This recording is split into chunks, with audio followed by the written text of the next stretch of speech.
Well, they encourage your complete cooperation. Send your roses when they think you need to smile. Maintenant, donc, séance plastique, une première. Bon, aujourd'hui, donc, nous allons parler de tout ce qui est plastique, puisqu'on travaille essentiellement, je dis bien, sur du plastique, puisque nous verrons sur d'autres séances les produits, je dirais les ajouts du commerce, qui sont la résine, la photodécoupe, et donc qui ne sont plus, comme leur nom l'indique, à base de plastique. Donc là, en ce qui concerne le plastique, la première chose à faire, bon, quand on achète une maquette, souvent elle se trouve, quand on a de la chance qu'elle soit bien protégée, elle se trouve sous cellophane. Bon, le cellophane, on le dégage.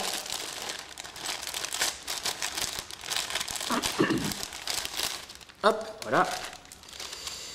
Et après, en fait, la première chose à laquelle il faut faire attention, c'est que ce fameux plastique, pour être facilement démoulé, le moule, qui est en acier, est enduit d'agent silicone, de façon à ce qu'après, quand on éjecte la maquette du moule, elle s'éjecte facilement, qu'elle n'ait pas tendance à coller à l'acier. Donc la première chose à faire pour éviter qu'on ait des problèmes avec la peinture qui viendra tôt ou tard, c'est qu'il faut dégraisser ce plastique. Parce que si on ne le dégraisse pas, on risque d'avoir des réactions quand on va passer la peinture, que ce soit au pinceau ou à l'aéro. Le silicone qui va être resté sur le plastique risque de faire des cloques, de créer tout un tas de réactions qui forcément ne vont pas être terribles. Donc la chose à faire, elle est toute bête, c'est de prendre un petit récipient dans le genre de celui-là. Bon, ça c'est je ne sais pas ce qu'il y avait dedans, mais c'est des choses qu'on trouve dans le commerce. Ce sont des petits récipients en verre qui sont à la base munis d'un chapeau en métal. Prendre un petit récipient, prendre du liquide vaisselle, comme celui-là. Donc ce qu'on fait en fait, c'est qu'on met un tout petit peu de liquide vaisselle, il n'y a pas besoin d'en mettre des tonnes. Ici, nous sommes censés avoir de l'eau chaude. Alors pas trop chaude, en fait il faut de l'eau tiède. Voilà. Un pinceau dans ce style-là. Une brosse à dents peut faire l'affaire, mais une brosse à dents, vous n'allez pas pouvoir travailler à la perpendiculaire des grappes. Donc c'est bien pratique d'avoir un pinceau. Alors c'est une brosse. Et le truc c'est tout bête, c'est de mélanger le petit truc là, voilà, et puis de passer ça sur l'intégralité de la maquette. Alors quand je dis l'intégralité, c'est qu'il faut impérativement dégraisser toutes les pièces, sans exception. Voilà. Bon là je vais vous faire court, pour pas qu'on passe, voilà, ça peut prendre du temps quand il y a beaucoup de pièces. On fait ça bien entendu recto et verso, de façon à être sûr que le plastique soit intégralement dégraissé. Voilà. Donc on fait ça avec de l'eau tiède. Et après, vous n'allez pas le voir sur la vidéo, mais je vais aller rincer ça sous l'eau du robinet. Alors chose importante, on rince ça à l'eau froide ou légèrement tiède, mais on fait surtout attention à ne pas déformer le plastique, parce que c'est que du plastique, donc ça réagit à la chaleur. Et après, très important, on laisse sécher. Bon. Je m'absente pour rincer mes pièces, et j'arrive.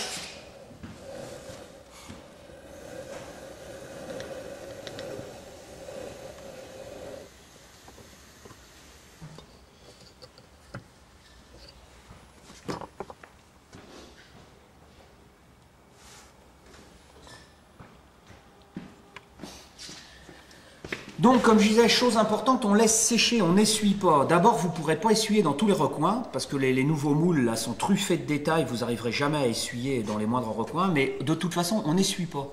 Parce que si on essuie, qu'on passe un chiffon, un mouchoir en papier dessus pour essuyer, ce qu'on va faire, c'est qu'on va écraser le peu de silicone qui risque de rester sur le plastique. Or là, il va s'évaporer en même temps que l'eau. Donc, on n'essuie pas, on laisse sécher. Voilà, super important.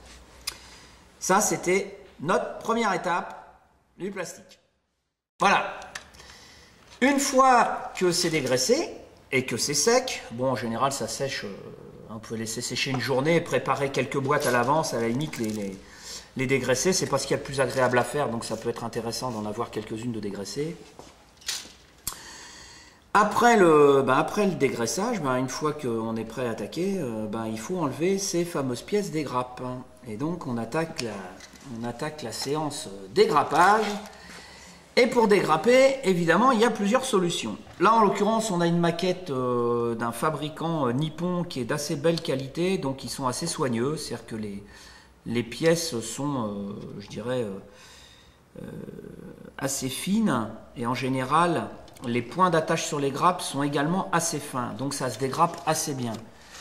On va voir ça tout de suite. Alors, plusieurs possibilités, différentes pinces coupantes. Là, en fait, vous avez une pince coupante d'électronique. C'est une pince coupante, tout ce qu'il y a de plus ordinaire, sauf qu'elle est beaucoup plus petite qu'une pince coupante standard.